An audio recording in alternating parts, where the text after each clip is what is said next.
തിരുനാമം വാഴ്ത്തപ്പെടുമാറാകട്ടെ. ഈ സാക്ഷ്യവാക്യങ്ങളെ ശ്രദ്ധിക്കുന്ന എല്ലാ ബഹുമാന്യ ശ്രോതാക്കൾക്കും കർത്താവായ യേശുക്രിസ്തുവിന്റെ നാമത്തിലുള്ള സ്നേഹബന്ധങ്ങളെ അറിയിച്ചുകൊണ്ട് കഴിഞ്ഞ ഏകദേശം 45 പരം വർഷങ്ങളായി സുവിശേഷ പ്രവർത്തനത്തിൽ നിൽക്കുന്ന CJ മനുവേൽ എന്ന എളിയവനായ സാക്ഷ്യ പ്രസ്താവന നിങ്ങളുടെ മുമ്പാകെ വഹിക്കുവാൻ ക്രിസ്തുവിൽ ആഗ്രഹിക്കുകയാണ്. കൊല്ലം ജില്ലയിൽ കുന്നത്തൂര് ഒരു ചെറിയ ഭവനത്തിൽ ജനിച്ചു വളർത്തപ്പെട്ട് 5 മക്കളിൽ രണ്ടാമനായി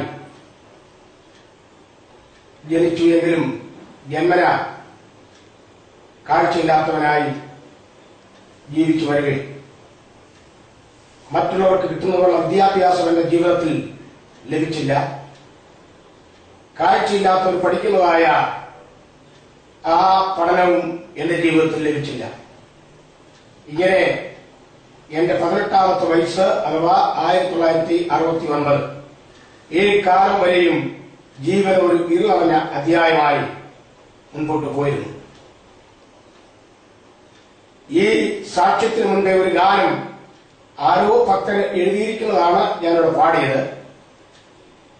ആര് സഹായിക്കും, എങ്ങനെ ജീവിക്കും എന്നോർത്ത് ഞാൻ നെടുവീർപ്പടക്കിക്കൊണ്ട് ജീവിതം വരെയും വെറുത്തതായ ഒരു കാലയളവുകളായിരുന്നു എന്റെ 18ാമത്തെ വയസ്സ് വരെയും, അഥവാ മുൻ പറഞ്ഞ 1969 വരെ.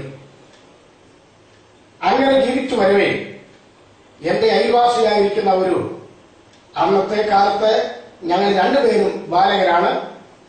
ആ പ്രായത്തിൽ എന്റെ കൂട്ടുകാരൻ അഥവാ ആ അയൽവാസി എന്നോട് ചോദിച്ചു, നിന്റെ മാതാപിതാക്കന്മാരുടെ കാലം കഴിഞ്ഞാൽ നീ എങ്ങനെ ജീവിക്കും എന്ന് ചോദിച്ചു. ആ ചോദ്യത്തിന് തനതായ മറുപടി കൊടുക്കുവാൻ എന്റെ ജീവിതത്തിലില്ലായിരുന്നു. ഞാൻ കണ്ടെത്തിയ ആ മറുപടി,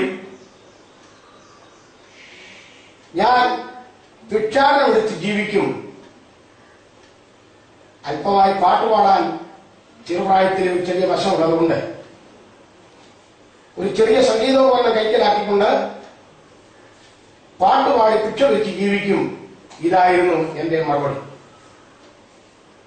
ആ പ്രിയപ്പെട്ട ബാലകൻ അഥവാ എന്റെ കൂട്ടുകാരൻ അവന്റെ ഭവനത്തിൽ പറഞ്ഞതോ എങ്ങനെയോ എന്റെ മാതാപിതാക്കൾ വിവരമായി. അവർ കാലങ്ങൾക്ക് മുമ്പേ രക്ഷിക്കപ്പെട്ടവരായതുകൊണ്ട് അവർ ദൈവത്തോട് ചോദിച്ചു, ഞങ്ങൾ നിന്നെ ആരാധിക്കുമ്പോൾ, നിന്നെ സേവിക്കുമ്പോൾ ഞങ്ങളുടെ മക്കളിൽ ഒരാൾ ഭിക്ഷാടനക്കാരനായി പോകയോ എന്ന് ദൈവത്തോട് ചോദിച്ചു. അതെങ്ങനെയെങ്കിലും സഹിക്കാം, പൂർണ്ണ ഒരു തൃപ്തിയോടല്ലെങ്കിലും സഹിക്കാമെന്ന് വയ്ക്കാൻ പറ്റും. സഹിക്കാനൊക്കാത്ത മറ്റൊരു കാര്യം അവരുടെ ഹൃദയത്തിൽ നിന്ന് പുറത്തു വന്നത്, അവരെവിടെങ്കിലും പോകുവാൻ വണ്ടി കാത്തു നിൽക്കുകയോ വണ്ടിയിൽ വരികയോ ചെയ്യുമ്പോഴോ ഞാൻ ആളറിയാതെ അവന്റെ മുമ്പിൽ ഭിക്ഷയ്ക്ക് കൈനീട്ടിയാൽ അവരുടെ അവസ്ഥ എന്തായിരിക്കും എന്നുള്ളത് അവർ ദൈവത്തിൽ വെച്ച് ഉള്ളുനീറി പ്രാർത്ഥിച്ചു. എന്നാൽ പറയട്ടെ, 1969 മെയ് മാസത്തിന്റെ അവസാന ആഴ്ച ഞങ്ങളുടെ നാട്ടിൽ പീരിമേട്ടിൽ നിന്നും ഒരു SNDP കുടുംബം ക്രിസ്തുമാർഗം സ്വീകരിച്ചവർ കർത്താവിന്റെ സാക്ഷിയുമായി ആ ഒരു കുടുംബം വന്നപ്പോൾ, അന്നത്തെ കാലത്ത് നാട്ടുമ്പുറത്തൊക്കെ അക്രൈസ്തവ വിഭാഗങ്ങളിൽ നിന്ന് അനേകർ മുൻപോട്ട് വരിക എന്ന് പറയുന്നത് അതിശയങ്ങളുടെ ഒരു ഭാഗമാണ്. അതുകൊണ്ട് അവരുടെ യോഗം കേൾക്കുവാനായി എല്ലാവരും പോയ കൂട്ടത്തിൽ ഞാനും പോയി. ആരോ നടന്നു കൊടുത്തു, ഈ പയ്യൻ പാട്ട് പാടുന്നതാണ്. എനിക്ക് പാട്ട് പാടാനുള്ള സമയം വന്നു. ഞാൻ പാട്ട് പാടി കഴിഞ്ഞപ്പോൾ എന്നോട് ചോദിച്ചു, ഇനിയും മോൻ പാടാമെന്ന് ചോദിച്ചു. ഞാൻ പറഞ്ഞ സമയം തന്നാൽ പാടാമെന്ന് പറഞ്ഞു. അവരുടെ കൂടെ നാട്ടിൽ എല്ലായിടത്തും യോഗത്തിനും കൂടെ കാണുമെന്ന് പറഞ്ഞു. എനിക്ക് വളരെ സന്തോഷമായി. കാരണം ഈ പ്രായം വരെയും എനിക്ക് കിട്ടാത്തതായ ഒരു സന്തോഷമാണ് ഒരു നിമിഷം കൊണ്ട് പരിചയം വന്നതായ ഒരു കുടുംബത്തിൽ നിന്ന് കിട്ടിയ സന്തോഷം പറഞ്ഞറിയിക്കാൻ കഴിയാത്തൊരു സന്തോഷമായിരുന്നു. ശരി, ആകട്ടെ എന്ന് സംബന്ധിച്ച് അവരുടെ കൂടെ ഞങ്ങളുടെ നാടിന്റെ വിവിധ ഇടങ്ങളിൽ അവർ മറ്റു യുവങ്ങളിൽ പാട്ടുപാടുകയും സഹകരിക്കുകയും ചെയ്തുകൊണ്ട് അവർ അവിടെ നിന്നും മടങ്ങി വടക്കൻ നാട്ടിലേക്ക് പോകുമ്പോൾ എന്നെയും അവർ കൂട്ടിക്കൊണ്ടുപോയി.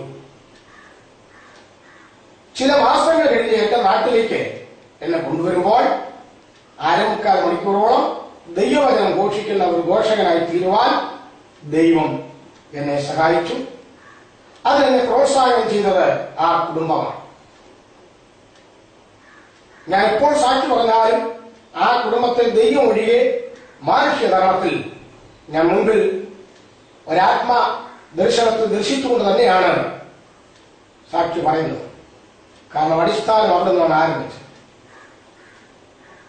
ഞാൻ അറിയാവുന്ന നാഴികയിൽ അവർ എന്റെ പേര് നോട്ടീസിൽ വെച്ച് എന്നെ കൺവെൻഷൻ പ്രസംഗനാക്കി എന്നെ വളർത്തുവാനിടയായി. 12 വർഷം അവരോടുകൂടെ വളർന്നു. ജീവിതത്തിൽ ഏറ്റുമുട്ടാവാകുന്ന നന്മ തിന്മ പ്രശ്നങ്ങളിലൊക്കെ തരണം ചെയ്ത് നിൽപ്പാൻ കർത്താവ് കൃപ ചെയ്തു. ഒരു കൂട്ടരെ മുഖാന്തരം ദൈവഭാഗത്തേക്ക് അടുക്കുവാൻ കാരണമായി തീർന്നു 100 അവർ ദൈവത്തെ പോലെ അല്ലല്ലോ. ചിലപ്പോൾ എന്റെ ഭാഗത്തെ അപാകതയിലും എന്തായാലും എന്നെ ശാസിക്കുകയും ശിക്ഷിക്കുകയും ചെയ്യുന്ന കാര്യാദികൾ എനിക്ക് ദൈവത്തിൽ നിന്ന് പ്രാപിക്കണം, അതിന് ഈ പ്രിയപ്പെട്ടവരെ ദൈവം എനിക്ക് ഉപയുക്തമാക്കി തന്നതാണ് എന്നുള്ള ഏക ബഹുമാനത്തോടെ ആ പ്രിയപ്പെട്ടവരുമായി സഹകരിച്ചു നിന്ന് വളരുവാൻ കർത്താവ് കൃപ ചെയ്തു. അങ്ങനെ കർത്താവിന്റെ മഹത്വമുള്ള സാക്ഷിയുമായി ഞങ്ങൾ മുൻപോട്ട് പോകുമ്പോൾ മിക്കയിടങ്ങളിലും യോഗം നടത്തുമ്പോൾ അങ്ങനെ എല്ലാവരും വിളിച്ചുപോയി യോഗം നടത്തുന്നതല്ല. ഞങ്ങൾ സ്ഥലങ്ങൾ തിരഞ്ഞെടുത്ത് മറ്റുള്ളവരുടെ കണ്ടും ഒക്കെ ചോദിച്ച് വിശ്വാസത്താൽ ഒരു സ്ഥലങ്ങൾ സുവിശേഷവും നടത്തും. അപ്പോൾ മറ്റുള്ളവരുടെ സഹായം ഞങ്ങൾക്ക് ലഭിക്കുവാൻ ചിലപ്പോൾ താമസിക്കും. അവരാരായിരിക്കും, പെന്തക്കോസ്തരായിരിക്കുമോ എന്ന് മറ്റുള്ള ഇതര ആൾക്കാർ ചിന്തിക്കും. പെന്തക്കോസ്തരായിരിക്കും ഞങ്ങളാരും ക്ഷണിച്ചു വന്നവരല്ലല്ലോ, പിന്നെ അവരെ എവിടുന്ന് എങ്ങനെ വന്നത് എന്നൊക്കെ അവർ ചിന്തിക്കും. ഇങ്ങനെ പോകുമ്പോൾ ചില ദിവസങ്ങളിൽ ഞങ്ങൾക്ക് പട്ടിണിയും ജീവിതത്തിൽ സാമ്പത്തികം കയ്യിലായും ഒക്കെ ഞങ്ങൾ ദാരിദ്ര്യം അനുഭവിക്കും. എന്നാൽ അറിയപ്പെടാത്ത നാഴിക ചില സമൃദ്ധിയും ജീവിതത്തിൽ വന്നിട്ടുണ്ട്. അങ്ങനെ മുൻപോട്ട് പോകുന്ന വേളയിൽ 1981 ഞാൻ കുടുംബസ്ഥനായി. ദൈവം എനിക്ക് 3 മക്കളെ തന്നു. അങ്ങനെ കർത്താവിന്റെ പേരിൽ തുടർന്ന് വരവേ ഞാൻ ആ ഉപദേശിയുമായുള്ള ആ കുടുംബമായിട്ടുള്ള ആ ബന്ധം പ്രവർത്തനം കൊണ്ട് വിട്ടു. സ്വന്തമായി 81 കാൽവറി ഫെയ്ത്ത് ഗോസ്പൽ ടീം എന്ന ഒരു സുവിശേഷ ടീം ആരംഭിക്കുവാൻ ഇടയായിട്ടുണ്ട്. അങ്ങനെ സുവിശേഷം അറിയിച്ചു വരുമ്പോൾ നേരത്തെ പറഞ്ഞതുപോലെ തന്നെയാണ് പിന്നെയും ജീവിതത്തിന്റെ അനുഭവം. പലയിടത്തും ഞങ്ങൾക്ക് കഷ്ടതയും പട്ടിണിയും പാർക്കുവാൻ ഇടമില്ലാവരണം ആയിട്ടുള്ള ആ സമയങ്ങളുണ്ട്. കടവരാന്തകളിലും നെല്ലുകുത്തു മില്ലുകളിലും ഒക്കെ പാർത്ത് സുവിശേഷം അറിയിച്ചിട്ടുള്ള സമയങ്ങളുണ്ട്. അങ്ങനെ പ്രവർത്തിച്ചു വരുന്ന വേളയിൽ ഒരിക്കലൊരു അത്ഭുതം ഞങ്ങളുടെ ജീവിതത്തിൽ നടന്നു. അപ്പോസ്തല പ്രവൃത്തിയിലും അതുപോലെ ക്രിസ്തുവിന്റെ കാലത്തും നടന്നിട്ടുള്ള കുരുടന്മാരുടെ കാഴ്ചയോ വൃദ്ധന്മാർ എഴുന്നേറ്റ് നടക്കുക അങ്ങനെ അത്ഭുതമല്ല. ഞങ്ങളുടെ ദേഹരക്ഷയോടുള്ള ബന്ധത്തിൽ ഒരു അത്ഭുതം നടന്നു. ആ കുടുംബത്തിലെ അംഗങ്ങൾ ഇന്നും ഭൂമുഖത്ത് ഉണ്ട്. അവര് ഇന്ത്യയിലും അമേരിക്കയിലുമായിട്ട് ദൈവം അവരെ അനുഗ്രഹിച്ച് അവർ മുൻപോട്ട് വരുന്നു. എന്നാൽ പത്തനാപുരത്തിന് വടക്കുള്ള കൂടൽ എന്ന് പറഞ്ഞ സ്ഥലത്ത് 83 ഞാനും എന്റെ ടീമും കൂടെ പോയി സുവിശേഷം അറിയിക്കുമ്പോൾ ഒരു മാർഗമാക്കാരുടെ വീട്ടുമുറ്റത്താണ് യോഗം നടത്തുന്നത്.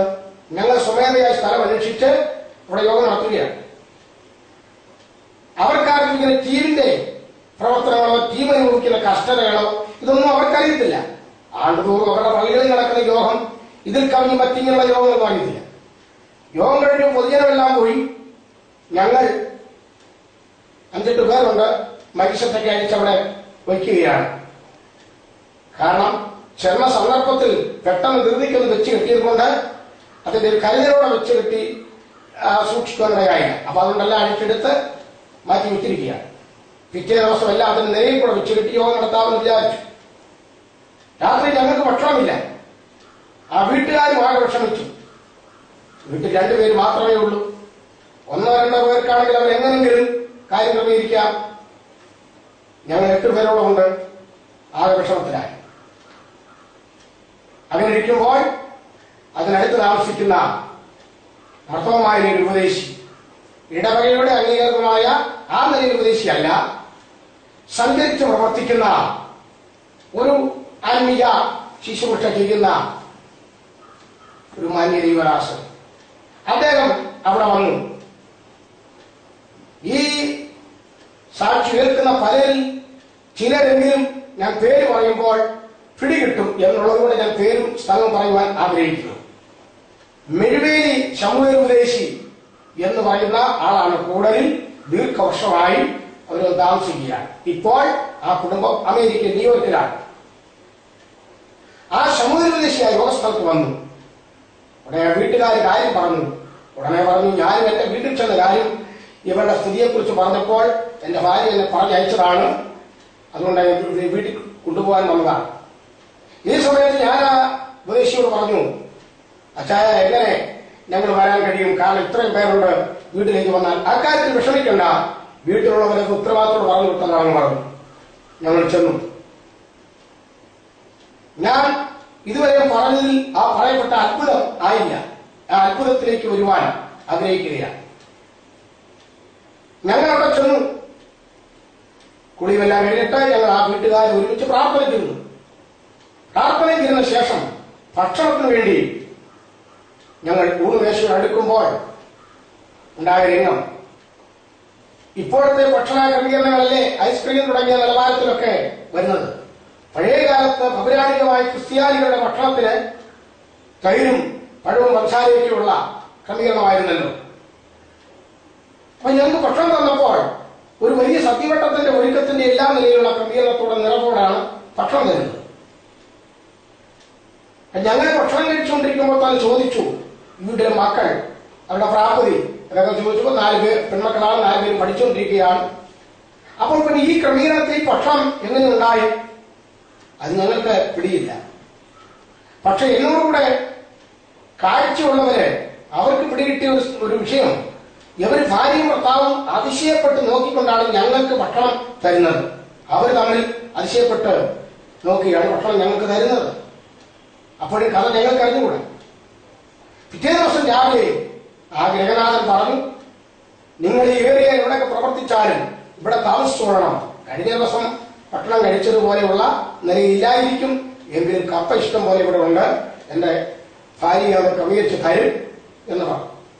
അങ്ങനെ ഞങ്ങൾ ആ ഏരിയയിലൊക്കെ സുവിശേഷം അറിയിക്കുവാനും മാത്രമല്ല ആ കുടുംബവുമായിട്ട് അതോടുള്ള ബന്ധത്തിൽ ഒരാത്മീയ ബന്ധം സ്ഥാപിതമാക്കുവാൻ ഇടയായിത്തീർന്നു.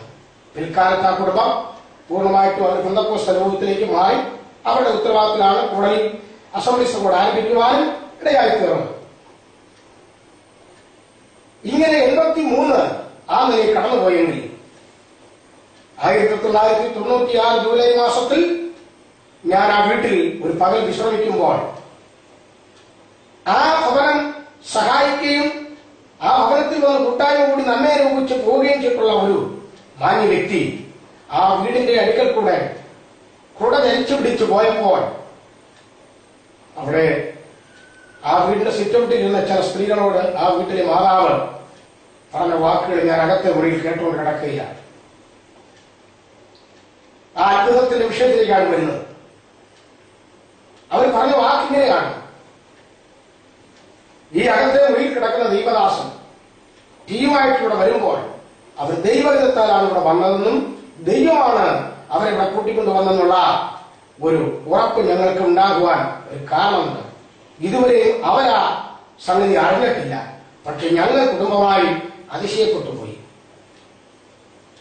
83 ചരിത്ര മാതാവ് 96 മറ്റു ചില സ്ത്രീകളോട് പറഞ്ഞു കൊടുക്കുന്നത് ഞാൻ കേട്ടുകൊണ്ട് കിടക്കുകയാണ്. അവർ പറഞ്ഞ വാക്ക്, ആ വീട്ടുനാഥന്റെയും വീട്ടുനായികയുടെയും സ്വന്തത്തിൽപ്പെട്ടവരായ 2 പേർ വിവാഹിതരായി. അപ്പൊ അവർ 4 പേര് ഒരു കുടുംബത്തിൽ 2 പേര് വെച്ച്, പിന്നെ വേറെ ആരെങ്കിലും ഒക്കെ അത് വരും. എല്ലാ തിങ്കളാഴ്ചയും അവിടെ പ്രാർത്ഥന ഉള്ളത് കൊണ്ട് പ്രാർത്ഥനക്കാരുടെ ദൂരെ നിന്ന് വരും. ഇവർക്കൊക്കെ കൊടുക്കാൻ വേണ്ടി അവർ ഭക്ഷണം ഒരുക്കി.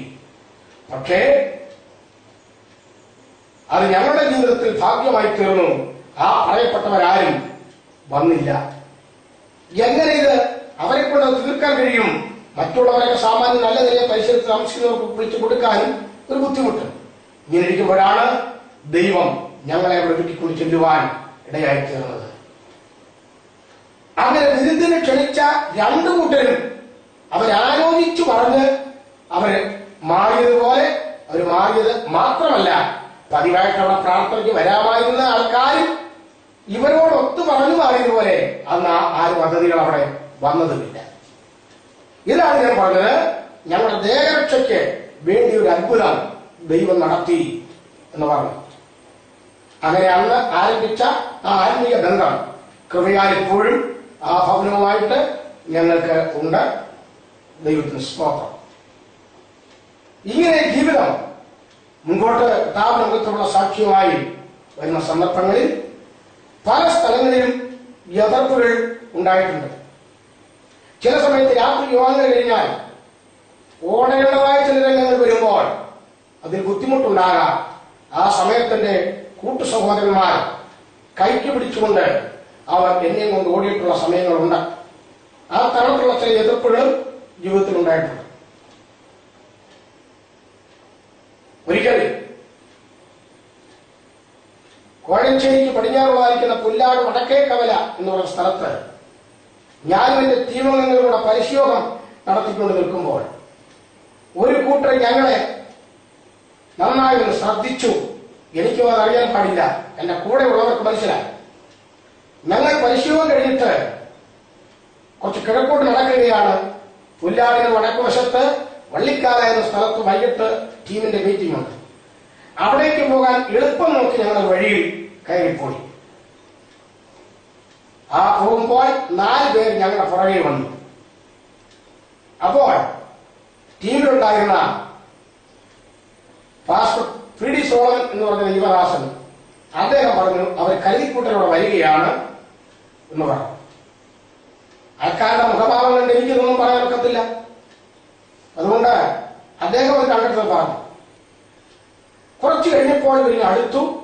2 പേർ ഞങ്ങളുടെ മുൻപിൽ കയറി, 2 പേര് പുറകിലുമായി ഞങ്ങൾ ഇടയ്ക്കോ. ആ സമയത്ത് അടുത്തുള്ളതായിരിക്കുന്ന ഒരു പുരേണത്തിന്റെ വേലിപ്പത്തല് വലിച്ചടർത്തി അതിന്റെ ആ കിളിപ്പെല്ലാം അടർത്തി കളഞ്ഞ് ഒരു വടി രൂപത്തിൽ അവരെ ആക്കി തീർത്തു. 4 പേരും ഓരോന്നങ്ങനെ എടുത്തു. കുറച്ച് മുൻപോട്ട് പോയപ്പോൾ ഞങ്ങൾ ഒരാൾക്ക് വെള്ളം കുടിക്കണമെന്ന് തോന്നി. സാധാരണ വെള്ളം കുടിക്കണമെന്ന് ആർക്കും തോന്നിയാൽ ആ ആൾ പോയി വെള്ളം കുടിച്ചിട്ട് പോയി ഞങ്ങളിവിടെ നിൽക്കാമെന്നല്ലേ സാധാരണ നമ്മൾ ആരായാലും കേൾവിക്കാര് സമ്മതിക്കുന്ന ഒരു കാര്യം. പക്ഷേ ഞങ്ങൾ എല്ലാവരും കൂടെ അയാളുടെ പുറകെ ഞങ്ങൾ കയറി ചെന്നപ്പോൾ ഞങ്ങൾക്ക് ഇരട്ടി ഫലം ഉണ്ടാകാവുന്ന രംഗത്തുള്ള ഭവനത്തിലാണ് ചെന്നത്. ഇങ്ങനെയുള്ള പ്രവർത്തനങ്ങൾക്ക് ഇവർ അനുകൂലികളായിരിക്കും, ഞങ്ങൾക്ക് ഇത് ശത്രുവായി തീരും എന്ന് ചിന്തിക്കത്തക്ക നിലയിൽ. എങ്കിലും അവിടെ കയറി ചെന്നപ്പോൾ അവര് പൗരാണികമുള്ളതായിരിക്കുന്ന മറ്റൊരു ഭവനമാണ്. ആ ഭവനക്കാർ ചോദിച്ചു, എന്താന്ന് ചോദിച്ചു. വെള്ളം കുടിക്കാനാണ്. അവർ സാധാരണ പണ്ട് കാലത്ത് ചെയ്യുന്ന പതിവുള്ള നിലയിൽ കരിക്കൊക്കെ വെട്ടി അതിന്റെ മാന്യമായി തന്നു. വെള്ളം കുടിച്ചിട്ട് ഞാൻ ഇറങ്ങിപ്പോരുന്നില്ല, ഇനി എന്താ പിരിവല്ലോ വേണമെന്ന് ചോദിച്ചപ്പോൾ ഞങ്ങൾ പറഞ്ഞു, പിരിവൊന്നും വേണ്ട, സംഭവം തെളിച്ചെന്ന് പറഞ്ഞു. തെളിച്ചു പറഞ്ഞാൽ ഇവരുടെ മനോഭാവം എന്തായിരിക്കും സംശയിച്ച് അല്പം ഞങ്ങൾ അറച്ചു നിന്നു. എങ്കിലും തെളിച്ചു പറഞ്ഞു. ഉടനെ തന്നെ ആ വീട്ടിലേക്ക് ജഗന്നാഥൻ ഇറങ്ങി വന്നപ്പോൾ അവിടെ അടുത്തുള്ളതായിരിക്കുന്ന കപ്പയ്ക്കിടയിൽ 4 പേര് വടികളുമായി ഒളിച്ചിരിക്കുകയായിരുന്നു. ആ സമയത്ത് അയാൾ ഒന്ന് വേറ്റ് വിട്ടു. എന്നിട്ട് ഞങ്ങളെ വേറെ വഴിയിൽ കൊണ്ടുവന്ന് ക്രിസ്ത്യൻസ് ഉള്ളതായ ഭാഗത്ത് കൊണ്ട് വിട്ടിട്ടാണ് ആ അക്രൈസ്തവനായ മാന്യ വ്യക്തി മടങ്ങിപ്പോയത്.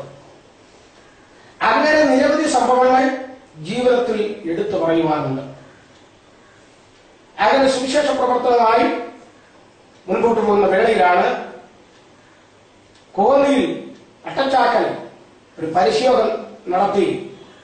ആരും ക്ഷണിച്ചു നിന്നും ചെയ്യുന്നതല്ല, ഞങ്ങളിങ്ങനെ പല സ്ഥലങ്ങളിൽ പോകുമ്പോൾ ഈ ശുശ്രൂഷകൾ ചെയ്യുകയാണ്. ആ പരിശോധന മുഖാന്തരം ദൈവഭാഗത്ത് വന്ന ഒരു ലോഡിങ്ങുകാരനാണ് എന്ന വർഷങ്ങളായി സുവിശേഷ രംഗത്ത് അനേകരും വിവിധ രാജ്യങ്ങളിലും അറിയപ്പെടുന്ന ലോഡിംഗ് പാപ്പൻ എന്ന് പറയുന്ന മാന്യ വ്യക്തിയും തന്റെ കുടുംബവും. അങ്ങനെ ചില വ്യക്തികളെ പലയിടങ്ങളിലും സുവിശേഷ പ്രസംഗം വിശേഷി പരിശോധന കൊണ്ട് ദൈവഭാഗത്തേക്ക് നേടുവാനുള്ള ഭാഗ്യം കർത്താവ് തരികയുണ്ടായി. എന്റെ പുറമേയുള്ള കണ്ണുകൾക്ക് കാഴ്ചയില്ലെങ്കിലും അഹങ്കണ്ണ് ദൈവം പ്രകാശിപ്പിച്ച് തന്നതുകൊണ്ടാണ് അനേകരുടെ അഹങ്കണ്ണുകളെ തുറക്കുവാൻ ഉള്ള മഹത്വമുള്ള സാക്ഷ്യം ദൈവം ഇന്നിൽ കൂടെ പരസ്യ സ്ഥലങ്ങളിലും കൺവെൻഷൻ വേദികളിലും ഒക്കെ ദൈവം നടത്തിക്കൊണ്ടിരിക്കുന്നത്. കുറഞ്ഞ കാലങ്ങളിലായി ജയിൽ സുശേഷീകരണം ഞാനും എന്റെ മക്കളും ഞങ്ങൾ ഒരുമിച്ച് പോയി ആ ശുശ്രൂഷ ചെയ്യുന്നു. അപ്പോൾ ഇങ്ങനെ കർത്താവിന്റെ മഹത്വമുള്ള സാക്ഷ്യമായി വർഷങ്ങളായി പ്രവർത്തിച്ചുകൊണ്ടിരിക്കുകയാണ്. 69 തീർമേട് സ്വദേശിയായ കൃഷ്ണൻകുട്ടി ഉപദേശി എന്ന് പറയുന്ന ആളിന്റെ കുടുംബത്തിന്റെ കൂടെ ഇറങ്ങിത്തിരിച്ചു. 81 ഞാൻ കുടുംബസ്ഥനായി. അതേ വർഷത്തിന്റെ അവസാനത്തോടെ തന്നെ കാൽവറി ഫെയ്ത്ത് ഗോസ്പൽ ടീം എന്ന സുവിശേഷ ടീം ആരംഭിക്കുവാൻ ഇടയായിട്ടുണ്ട്. ഇന്നയോളം ആ ടീമിന്റെ പ്രവർത്തനമായി ഇന്ന് 4 സഞ്ചരിച്ചുകൊണ്ടിരിക്കുന്നു. ദൈവത്തിന്റെ കൃപയാൽ നമ്മുടെ കേരള സംസ്ഥാനം വിട്ടും മറ്റിതര സംസ്ഥാനങ്ങളിലും ഗൾഫ് മേഖലകളിൽ ചില രാജ്യങ്ങളിലും ഒക്കെ കടന്നു പോകുവാൻ ദൈവം ഭാഗ്യം നൽകിയിട്ടുണ്ട്. വിദ്യാഭ്യാസമില്ലാത്ത, നിലത്തെടുത്ത് എന്താണെന്ന് അറിഞ്ഞുകൂടാത്ത, ഒരു കാലത്ത് വിദ്യാഭ്യാസത്തിന്റെ നമ്മുടെ കേരളത്തെ വിദ്യാഭ്യാസ അടിത്തറ ഏതായിരുന്നല്ലോ, ഇന്നല്ലേ അതൊക്കെ വളരെ വിരളമായിരിക്കുന്നത്. അതിലൊന്നിനും കൈകൊണ്ട് ചലിപ്പിച്ചിട്ടില്ലാത്ത, ഏതൊരു കാര്യം കൈയുടെ തെരുവുകളാണ് മഷിയിൽ മുക്കി ഒപ്പുകൊടുക്കുന്നത്, അതല്ലാതെ വേറൊന്നും ഞാൻ കണ്ടിട്ടില്ലാത്ത, എന്നെക്കൊണ്ട് കഴിഞ്ഞ 45 വർഷത്തിലധികമായി ഈ മഹത്വമുള്ള സാക്ഷ്യമായി ദേശമെമ്പാട് സഞ്ചരിക്കാനുള്ള ഭാഗ്യം കർത്താവ് തരുന്നു. കൺവെൻഷൻ പ്രസംഗങ്ങളിൽ ദൈവം മാനിച്ചുകൊണ്ടിരിക്കുന്നതിനാൽ പരിശീയോഗം ഒരു മോശമാണ് എന്നുള്ള ഒരു മനോധാരണ ഇതുവരെയും വന്നിട്ടില്ല. ഇപ്പോഴും പരിശീയോഗം ഞങ്ങൾ കുടുംബമായി ടീമിൽ മറ്റുള്ള സഹോദരങ്ങൾ ഒക്കെ കാര്യങ്ങൾ പോയി പ്രവർത്തിച്ചുകൊണ്ടിരിക്കുകയാണ്. ഇപ്പോൾ ശാരീരികമായ ബലഹീനതയൊക്കെ ഉള്ളതുകൊണ്ട് വണ്ടിയൊരു കസേരയൊക്കെ ചിലപ്പോൾ കരുതി വഴിയോരങ്ങളിൽ കസേര ഇട്ട് ചില സമയത്തിരുന്ന് പരിശീലനത്തിന് പ്രസംഗിച്ചിട്ടുണ്ട്. അങ്ങനെ ഒരു ഉപദേശി സാധാരണ ഈ സാക്ഷ്യം കേൾക്കുന്നവരാരെങ്കിലും എവിടെയെങ്കിലും കണ്ടിട്ടുണ്ടോ എന്ന് തോന്നുന്നില്ല. അതുകൊണ്ട് എന്റെ ജീവിതത്തിൽ എനിക്ക് ഈ സന്തോഷം ഒരിക്കലും വിട്ടുകളയാൻ ഒക്കുകയില്ല. കാരണം പത്രോസ് അപ്പോസ്തലൻ ഇങ്ങനെ പറയുകയുണ്ടായി. പത്രോസിന്റെ 1-ാം ലേഖനം 2-ാം അധ്യായത്തിന്റെ 6-ാം വാക്യത്തിൽ വരുമ്പോൾ അവിടെ ഇപ്രകാരം എഴുതിയിരിക്കുന്നു: വീട് പണിതവർ തള്ളിക്കളഞ്ഞ കല്ല് മൂലക്കല്ലായി തീർന്നിരിക്കുന്നു. മാത്രമല്ല അവനിൽ വിശ്വസിക്കുന്നവൻ ഒരു നാളും ലജ്ജിച്ചു പോകയില്ല. വിശ്വസിക്കുന്ന നിങ്ങൾക്കോ ആ മാന്യത ഉണ്ട്. യേശുക്രിസ്തുവിനുള്ള മാന്യത ലഭിക്കുവാൻ ഏത് അജ്ഞനും ഏത് അയോഗ്യനും ഏത് അധമനുമായിരിക്കുന്ന വ്യക്തിക്ക് ക്രിസ്തുവേശുവിൽ വിശ്വസിച്ച് രക്ഷിക്കപ്പെട്ട് ദൈവിക പ്രത്യാശ പ്രാപിച്ചു കഴിയുമ്പോൾ ഈ മാന്യത കിട്ടുകയാണ്. എനിക്കിപ്പോൾ 45 വർഷം കഴിയുന്ന ഈ മാന്യത ക്രിസ്തുവിൽ ലഭിച്ചിട്ട് ഏത് ഉന്നതന്മാരുടെയും കൊട്ടാരതുല്യമായ ഭവനങ്ങളിൽ മനോഹരമായ സ്വീകരണങ്ങളിൽ കിട്ടുവാൻ ഈ ലോകപ്രകാരമുള്ള അവസ്ഥ വെച്ച് നോക്കിയാൽ ഒന്നിനും അർഹതയില്ലാത്ത എന്നെ ഈ പദവിയിലാക്കിയത് യേശുക്രിസ്തുവിന്റെ മാറ്റമില്ലാത്ത രക്ഷയുടെ സുവിശേഷമാണ്. ഈ സുവിശേഷം ഏതൊരു വ്യക്തിയും ഹൃദയത്തിലേക്ക് കൈക്കൊണ്ടാൽ അവരുടെ ജീവിതത്തിൽ അതിന് ധരിക്കുന്ന മാറ്റം, അതിന് ധരിക്കുന്ന വ്യത്യാസം ജീവിതത്തിൽ ഉണ്ടാകുവാൻ തക്കവണ്ണം കാരണമായിത്തീരും. ജീവിതത്തിൽ ഈ സുവിശേഷം പലരെയും മാറ്റി മറിച്ചതായ, സ്ത്രീക്ക് പാടെ ഒരു വ്യത്യാസം വരുത്തിയതായ പല സംഭവങ്ങളുണ്ട്. എന്റേതായിട്ടല്ല, സുവിശേഷം മുഖാന്തരം നടന്ന സംഭവം എനിക്കറിയാവുന്ന ഒട്ടേറെ ഉണ്ടെങ്കിൽ ഒരു കാര്യം പറയുന്നു. ഞാൻ എന്റെ അനുഭവം ലോഡിനികാരൻ പാപ്പന്റെ നാട്ടിൽ ഒരു ചെറിയ സ്കൂൾ മാനേജര്, അദ്ദേഹത്തിന്റെ ഒരു ചെറിയൊരു സ്ഥാപനമാണ് ഇവിടെ ഉള്ളത്, ആ സ്കൂളിന്റെ മാനേജരാണ്. അദ്ദേഹത്തിന്റെ വീട്ടിലിരുന്ന് ഇത് പറഞ്ഞപ്പോൾ അദ്ദേഹത്തിന് അറിയാവുന്ന സംഭവം അദ്ദേഹം എന്നോട് പറയുണ്ടായി. തന്റെ വീട്ടിൽ പലപ്പോഴും ഒരു വ്യക്തി ഭിക്ഷാടനത്തിന് വരും. ഭിക്ഷാടനത്തിന് വരികയും അവർ വല്ലതും കൊടുക്കുകയും ചെയ്യും. അങ്ങനെ ഇന്ന് കുറെ നാൾ ആ ആളിനെ കാണുന്നില്ല. ചിലപ്പോൾ മരിച്ചു കാണും, അല്ലാതെ ഇപ്പൊ ഒരറിവുമില്ലല്ലോ.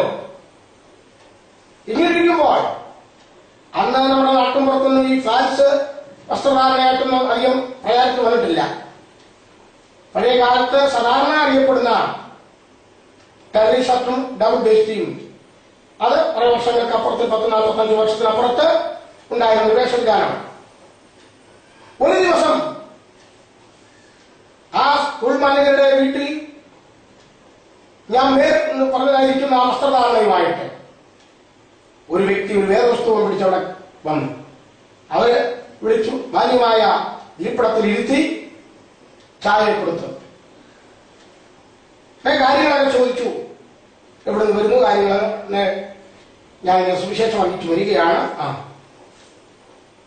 ഉടനെ ചോദിച്ചു, ഇവിടെ പണ്ടൊരു ഭിക്ഷക്കാരൻ ഇവിടെ വന്നിട്ടുള്ളത് ഓർമ്മയുണ്ടോ? വരുമായിരുന്നു. അയാളെ കുറിച്ച് വല്ല അറിവുണ്ടോ? ഞാൻ വീട്ടുകാർ പറഞ്ഞു, ഒരു അറിവുമില്ല, ഇപ്പൊ കുറെ നാളുകൊണ്ട് വരുന്നില്ലെന്ന് മാത്രം അറിയാം, അല്ല മറ്റൊരു അറിവുമില്ല. പിന്നൊരു വിവരം അറിയത്തില്ല. ഇല്ല. എന്നാൽ പലയാവർത്ത് നിങ്ങളുടെ അടുക്കൽ ഭിക്ഷയ്ക്ക് വന്നവനാണ് ഞാനെന്ന് പറഞ്ഞു. ഞാൻ ജീവിതത്തിൽ മാരക രോഗത്താൽ എല്ലാം തകർന്ന് ജീവിക്കുമ്പോൾ ഒരു വഴിത്തലയ്ക്കലെ പ്രസംഗം കേട്ടു.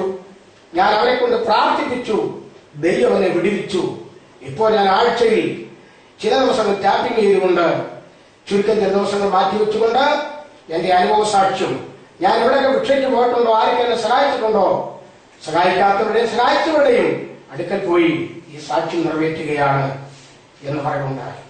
ആ മാനേജർ എന്നോട് പറഞ്ഞ കാര്യം, അദ്ദേഹം അവർ ആ വീട്ടിലുള്ളവരും ഇരിക്കുന്ന ഇടം എവിടെയാണെന്ന് അറിയാതെ മറന്ന് അവർ നിലവിട്ട് കരഞ്ഞുപോയതോ. ആ മനുഷ്യനെ അത് വിട്ടില്ല എന്നതാണ്. അവിടെ താമസിപ്പിച്ചുകൊണ്ട് യോഗം നടത്തിച്ചു. ഈ രോഗപ്രകാരം ഏതെങ്കിലും ഒരു മാന്യത നമുക്ക് കിട്ടണമെന്ന് വരികിൽ ഒന്നുകിൽ വിദ്യാഭ്യാസം അതിന്റെ അടിസ്ഥാനമായിരിക്കണം, അല്ലെങ്കിൽ തെരഞ്ഞെടുപ്പിനോടല്ലോ നിന്ന് ജയിച്ചെങ്കിൽ അങ്ങനെ ആ നിലയിൽ. പക്ഷെ ആ മാന്യത എന്ന് പറഞ്ഞാൽ 5 വർഷത്തേക്കുള്ളതേ ഉള്ളൂ. പഞ്ചായത്ത് മെമ്പർ തുടങ്ങി മേളോട്ട് പോയാൽ രാഷ്ട്രപതി വരെ ആയെന്ന് പറഞ്ഞാൽ തന്നെയും 5 വർഷത്തേക്കേ ഉള്ളൂ. അല്ലെങ്കിൽ പിന്നെ അധ്വാനിച്ചോ, അല്ലെങ്കിൽ വല്ല ബ്ലേഡ് പരിപാടി നടത്തിയോ, കള്ളച്ചിട്ടി വെച്ചോ, എന്തെങ്കിലും കുറെ കാശുണ്ടാക്കി അധ്വാനിച്ചു ആകാം. ഏത് വിധത്തിലും കാശുണ്ടാക്കി ആ കാശിന്റെ മറവിൽ ഒരു മാന്യത.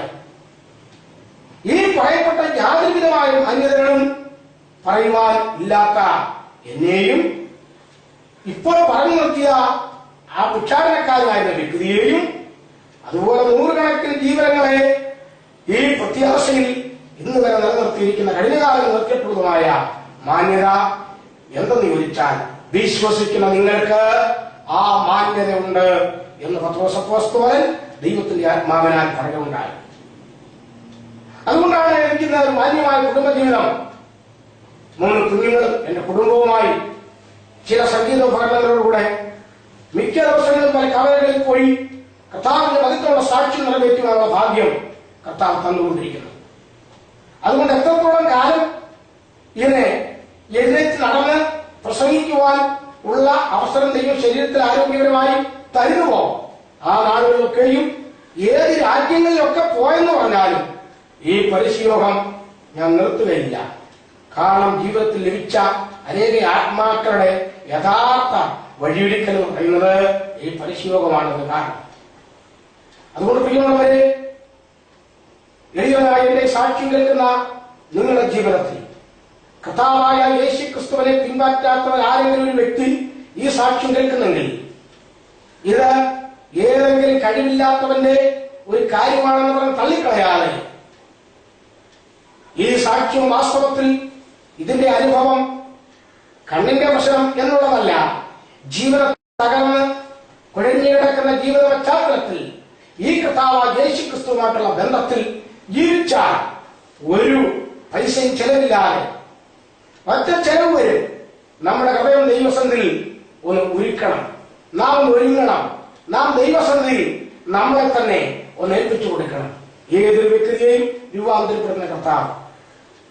ഒരു പാട്ടുകാരൻ ഇപ്രകാരം പറയുകയാണ്, ഒരു കണ്ണിനും ദയ തോന്നാതെ നമ്മൾ പരിതാപം പൂണ്ടു കിടന്നോരു നേരം ഒരു കണ്ണിന് ദയ തോന്നാതെ നമ്മൾ പരിതാപം പൂണ്ടു കിടന്നോരു നേരം അരികിൽ വന്നാശ്വാസം തന്നൊരു സ്നേഹം അകമേതിരച്ചു വണങ്ങി നമിക്കാം പരമപിതാവിനെ പാടി സ്തുതിക്കാം തിരുമകനെ തന്ന സ്നേഹത്തെ ഓർക്കാം പരമപിതാവിനെ പാടി സ്തുതിക്കാം തിരുമകനെ തന്ന സ്നേഹത്തെ ഓർക്കാം പരിപാവനവാദത്തിൽ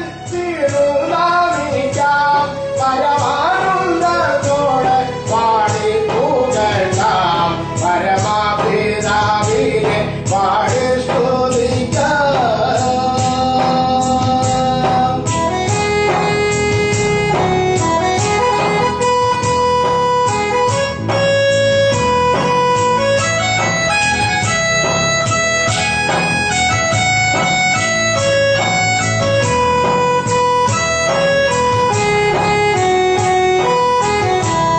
അഖിലാണ്ടം എല്ലാം ഉളവാക്കി വാക്കാം എങ്കിലും മാനവ രക്ഷ സാധിക്കാൻ അഖിലാണ്ടം എല്ലാം ഉളവാക്കി വാക്കാം എങ്കിലും മാനവ രക്ഷ സാധിക്കാൻ തൻ കുമാരൻ തിരു ചങ്കിലേക്കും തരുവതിനായി കാതൻ അനുവദിച്ചല്ലോ പരമപിതാവിനെ പാടി സ്തുതിക്കാം.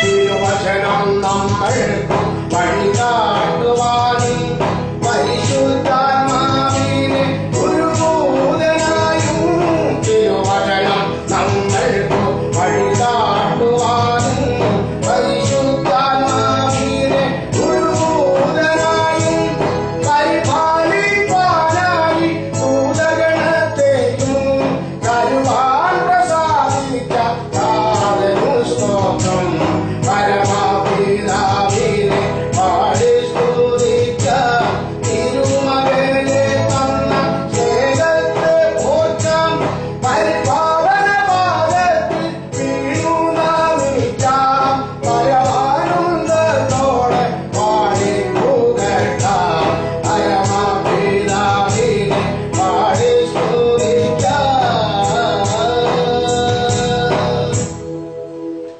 പ്രിയമുള്ളവരെ, ലോക ജാതികളിൽ നിന്ന് മാത്രമല്ല ക്രൈസ്തവ ലോകത്തിൽ നിന്നും പലപ്പോഴും എതിർപ്പുകൾ ഈ ആത്മീയ ലോകത്തിൽ ജീവിതത്തിൽ അനുഭവിച്ചിട്ടുണ്ട്.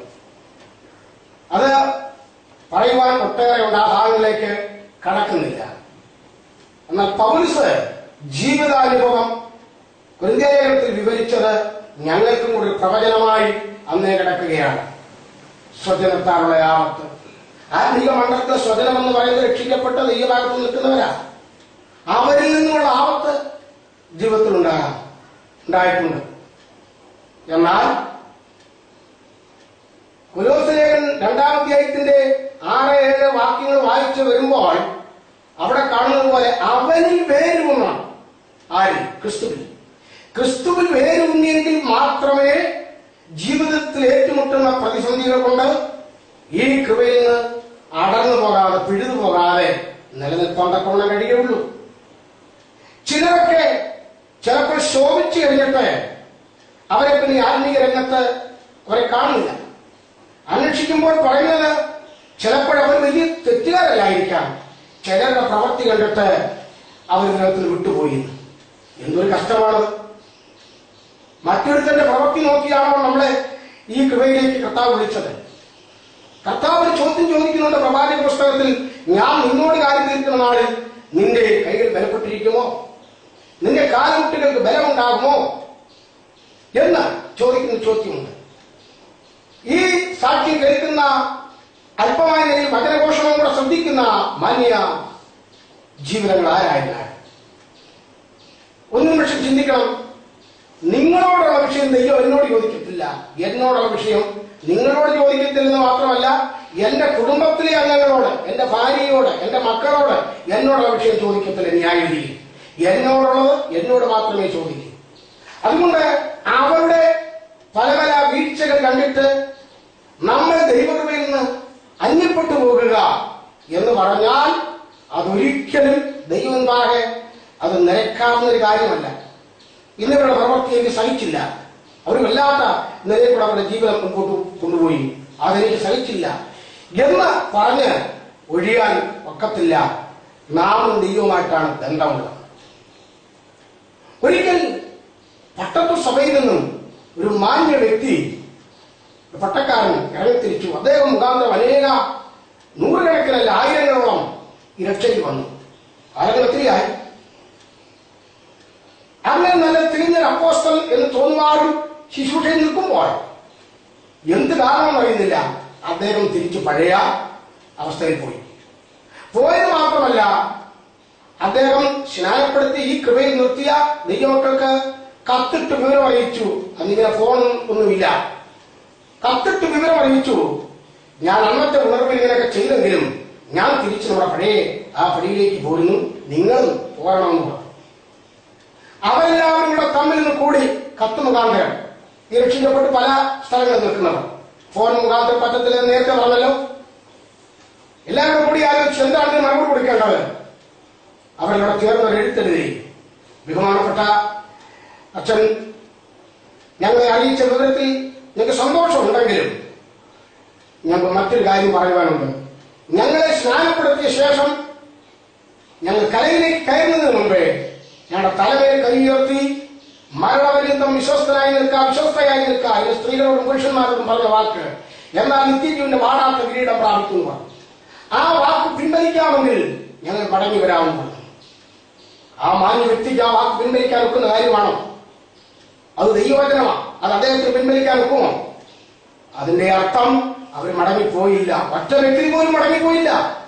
അവർ പലരും ഇന്ന് ജീവനോടുണ്ട്. അനേകരെ പ്രത്യാശ വെച്ച നിത്യവിശ്രാമത്തിലേക്ക് അവരെ പ്രവേശിക്കും. പലരും കവിയാൽപ്പോഴും എന്റെ സ്നേഹിതരായിട്ടും ഈ പറയപ്പെട്ടവർ ജീവനോട് ഉണ്ട്. ഞാൻ പറഞ്ഞതിന്റെ കാരണം, ലോകത്തിൽ പലരും നോക്കിയാൽ നമുക്ക് നിലനിൽപ്പാൻ കഴിയുകയില്ല. എന്റെ ജീവിതത്തിൽ, എന്റെ വിശ്വാസ പ്രവർത്തനത്തിൽ വാസ്തവത്തിൽ ഏറ്റുമുട്ടിയ പ്രതിസന്ധികൾ, ടീമായിട്ടും വ്യക്തിപരമായിട്ടും ഞങ്ങൾക്ക് ഏറ്റുമുട്ടിയ പ്രതിസന്ധികൾ നന്നായി വേദന ഉണ്ടാക്കിയിട്ടുണ്ട്. വിശ്വാസത്തിൽ അസ്ഥിരരായി നിൽക്കുന്ന, ബലഹീനരായി നിൽക്കുന്ന ഏതെങ്കിലും വ്യക്തി ഈ സാക്ഷ്യം കേൾക്കുന്നെങ്കിൽ നിങ്ങൾ ഉറച്ചുകൊള്ളണമെന്ന് പറയാനാണ് ഞാൻ ഇത്രയും വിശദീകരിച്ചു കൊണ്ടുവന്നത്. ആരുടെയെങ്കിലും എന്തെങ്കിലും പ്രവർത്തനങ്ങൾ കണ്ടിട്ട്, അല്ലെങ്കിൽ ചില മോശമായ വാക്കുകൾ കേട്ടിട്ട്, അയ്യോ ഇവരാണ് ആത്മീയ, ഇവരാണ് ദൈവമക്കൾ എന്ന് പറഞ്ഞിട്ട് ദൈവം നമ്മെ ഏൽപ്പിച്ചിരിക്കുന്ന വിശ്വസ്തതയുടെ ആ ഒരു പാന്താവ് നഷ്ടപ്പെടുത്തി കളയരുത്. അതുകൊണ്ട് അത്രേ കർത്താവായ യേശു ക്രിസ്തു ലൂക്കോസ് സുവിശേഷം 11-ാം അധ്യായത്തിൽ ഇപ്രകാരം പറഞ്ഞിരിക്കുന്നത്, നിന്നിലുള്ള വെളിച്ചം ഇരുളാകാതെ സൂക്ഷിച്ചുകൊള്ളുക. നമ്മളിൽ വെളിച്ചം ദൈവം തന്നിട്ടുണ്ട്. ആ വെളിച്ചം ഇരുളാകാതെ സൂക്ഷിക്കണം. ഇത് രക്ഷിക്കപ്പെട്ട ദൈവഭാഗത്ത് വന്നിട്ട് നിൽക്കണോ വേണ്ടേ നാടികളിൽ നിൽക്കുന്ന ഒരൊറ്റ വ്യക്തിയെങ്കിലും കേൾക്കുമെങ്കിൽ അവരുടെ ജീവിതത്തിൽ ഉറപ്പുകൊള്ളുവാൻ വേണ്ടിയാണ് ഈ കാര്യം പറയുന്നത്. അങ്ങനെ മറ്റുള്ളവരെ നോക്കാതെ നമ്മൾ നിലനിന്നാൽ നമ്മൾ ചിന്തിക്കാത്ത വലിയൊരു മഹത്വകരമായ ഭാഗ്യ പദവിയിലേക്ക് ദൈവം നമ്മെ എത്തിക്കും. ചിലരെ ചിന്തിക്കുക സ്വർഗത്തിലല്ലേ? അത് ശരി, സ്വർഗത്തിലെ മാത്രമല്ല ഈ ഭൂമിയിലും ദൈവം നമ്മെ എത്തിക്കും. എന്റെ ആ അനുഭവ പാഠത്തിലേക്ക് ഞാൻ പറയാൻ ആഗ്രഹിക്കുകയാണ്. പലരെ സഹായിച്ച് എന്റെ സ്വദേശമായ കുന്നത്തൂര് ഒരു വീട് വെച്ചു. വയലിന്റെ കരയായിരുന്നു. കല്ലടയാറ്റിൽ വെള്ളം പൊങ്ങിയാൽ ഞങ്ങൾ അവിടെ വെള്ളം ശരിക്ക് കയറും. ആ തരണത്തിലുള്ള സ്ഥലത്ത് ആ വീടിരുന്നു. 92-ൽ വിവിധ സംസ്ഥാനങ്ങളിൽ ജലപ്രളയം ഉണ്ടായ കൂട്ടത്തിൽ ഞങ്ങളുടെ അവിടെ ജലപ്രളയമുണ്ടായി. അത് മുഖാന്തരം എൻ്റെ വീട് നഷ്ടപ്പെട്ടു. വീട് നഷ്ടപ്പെട്ട അനന്തരം പലയിടത്തും വാടകയ്ക്കൊക്കെ മാറി താമസിച്ചു. ഒരു നിവൃത്തിയില്ലാതിരിക്കുമ്പോൾ കുണ്ട്രയ്ക്കടുത്ത് കരിപ്പറ എന്ന സ്ഥലത്ത് ഒരു ദൈവദാസൻ വിളിച്ചുകൊണ്ടുവന്ന് വാടകയൊന്നും വാങ്ങിക്കാതെ അവിടെ താമസിപ്പിച്ചു. അവിടെ താമസിച്ചുകൊണ്ടിരിക്കുമ്പോൾ ആഗ്രഹമുണ്ട്, ഈ താമസിക്കുന്ന പരിസരത്ത് എവിടെയെങ്കിലും അല്പ വസ്തു വാങ്ങിച്ചാൽ ഒന്ന് കൊച്ചു വീട് വെച്ച് താമസിക്കാമല്ലോ. പക്ഷെ നിവർത്തിയില്ല. നാട്ടിലുള്ള ആ വസ്തു വിറ്റാൽ ഒന്നും കിട്ടാനില്ല. കാരണം വഴിയോ സൗകര്യമൊന്നും ഇല്ലാത്തൊരു ഇടമാണ്. എന്ത് ചെയ്യുമെന്ന് ഓർത്തിരിക്കുമ്പോഴാണ് വീഡിയോ ആരോ എന്റെ പ്രസംഗം പിടിച്ചു. ആ പ്രസംഗം ഗൾഫ് രാജ്യത്ത് വെച്ച് കണ്ടതായ ഒരു വ്യക്തി എനിക്ക് വേണ്ടി അവസരം ഒരുക്കി തന്ന് ആദ്യമായി ദുബൈയിൽ പോകുവാനിടയായി. അങ്ങനെ പോയിട്ട് വന്ന ശേഷം എങ്ങനെയായിരുന്നു വസ്തു ഈ കുണ്ട്ര ഏരിയയിൽ വാങ്ങിക്കുമെന്ന് ഓർത്ത് ചിന്തിച്ചു ഭാരപ്പെട്ട അതേ സ്ഥലത്ത് തന്നെ 50 ചില്ലുവാനും സെന്റ് വസ്തു വാങ്ങിക്കുവാനും രണ്ടാമത് ദൂരയാത്ര ചെയ്ത് വന്നിട്ട് വീട് വയ്ക്കുവാനും ഈ സമീപകാലത്തും ദൈവം ഒരു അവസരം ഒരുക്കി വീടിന്റെ അടുത്ത് മറ്റുവയ്ക്കാതെ തീർത്ത് അങ്ങനെയുള്ള പാർക്ക് ബന്ധക്രമം കാരണമായി തീർന്നു. ദൈവം നടത്തിക്കൊണ്ടിരിക്കുന്ന ഓരോ വിധങ്ങൾ ആരുടെയെങ്കിലും എന്തെങ്കിലും ജീവിതത്തിൻ്റെതായിരിക്കുന്ന ചില തോൽവികൾ കണ്ടിട്ടോ കേട്ടിട്ടോ ഈ കൃപ വിട്ടു പോയാൽ പിശാചിന്റെ പിടിയിൽ ഞെരിഞ്ഞ് അമർന്ന് നിത്യ നരക വേദനയിലേക്ക് വലിച്ചെറിയപ്പെടാമെന്നുള്ളത് കവിഞ്ഞ് യാതൊരു നേട്ടവുമില്ല, പിന്തലമുറകൾക്കും ജീവിത വിരളായിത്തീരും. അതുകൊണ്ട് ഞാൻ ഈ പ്രസംഗിക്കുന്ന പ്രസംഗവും എന്റെ അനുഭവ സാക്ഷി ആരെങ്കിലും എവിടെയെങ്കിലും ഇത് ശ്രദ്ധിച്ചു കേട്ടിട്ട് അവരുടെ ജീവിതത്തിന്റെ പുറകോട്ടുള്ള അനുഭവത്തിലേക്കൊന്ന് ഇറങ്ങി ഒന്ന് ചിന്തിച്ച് വാസ്തവത്തിൽ അവരുടെ മങ്ങി മയങ്ങിയിരിക്കുന്ന അവസ്ഥയിൽ നിന്ന് ജീവിതത്തിന്റെ പൊടിപ്പടലങ്ങൾ തുടങ്ങി കളഞ്ഞിട്ട് ഉണർന്ന് ഉന്മേഷവും ഉഷാറുള്ളവരായി അവർ കർത്താവിനെ സേവിക്കുവാനും സുവിശേഷ വേലക്കാരാണെങ്കിൽ സുവിശേഷ വേലയിൽ ഇരട്ടി ശക്തി പ്രാപിച്ചുകൊണ്ട് വ്യക്തിയായിട്ടായാലും കുടുംബമായിട്ടായാലും അവർ പ്രയോജനപ്പെടുവാനും കർത്തൃനാമത്തിലാവുവാനും ചെയ്യുക. ആയതുകൊണ്ട് പ്രിയമുള്ള ദൈവമക്കളെ, എന്റെ ഈ സാക്ഷ്യവും വചനഘോഷണവും ശ്രദ്ധിച്ച ഏവർക്കോടും എനിക്ക് പറയുവാനുള്ളതായിരിക്കുന്ന പരമപ്രധാനമായിരിക്കുന്ന വിഷയം, നിങ്ങളുടെ ജീവിതത്തിന്റെ ഏറ്റവും തകർന്ന് ജീവിതം ചിന്താവിനുമായി കിടക്കുന്ന അവസ്ഥയിൽ നിന്ന് ഈ ക്രിസ്തുവേശുവിൽ വിശ്വസിച്ച് ഒരു വാക്കുകൂടെ ചേർത്ത് ഈ കേൾവിക്കാരെ ദൈവത്തോട് പ്രാർത്ഥിച്ചാൽ ആ വിദ്യാഹീനനായ CJM എന്നിവരെയും അതുപോലുള്ള വ്യക്തികളെയും ഈ നിലയിലേക്ക് കൊണ്ടുവരുവാൻ കഴിവുള്ള ദൈവം എന്റെ ജീവിതത്തിന്റെ അവസ്ഥകൾക്കും ഒരു വ്യത്യാസം വരുത്തി എന്നെ ദൈവനാമത്തിന് വേണ്ടി പ്രയോജനപ്പെടുത്തുവാൻ ഇടയാകുമാറാകണമേ എന്നുള്ള പ്രാർത്ഥനയും ആ നിറയുന്ന ആ മനസ്സുമായി ദൈവത്തിലേക്ക് കടന്നു ചെന്നാൽ ദൈവം വിടുവിക്കും. ക്രൂശിതനായ കർത്താവായ യേശു ക്രിസ്തുവിന്റെ കാൽവരിയിലെ ദൈവസന്നിധിയിലേക്ക് ക്ഷണിച്ച് വരുവാനുള്ള ദൈവരാജ്യത്തിന്റെ അവകാശികളായി തീരുവാൻ ആഹ്വാനം ചെയ്തുകൊണ്ട് ഞാൻ എന്റെ സാക്ഷ്യവും അല്പവചനഘോഷണവും ഇവിടെ പര്യവസാനിപ്പിക്കുന്നു. കേൾക്കപ്പെട്ട ഏവർക്കും ക്രിസ്തു യേശുവിന്റെ നാമത്തിൽ എന്റെ അഭിവാദനങ്ങൾ.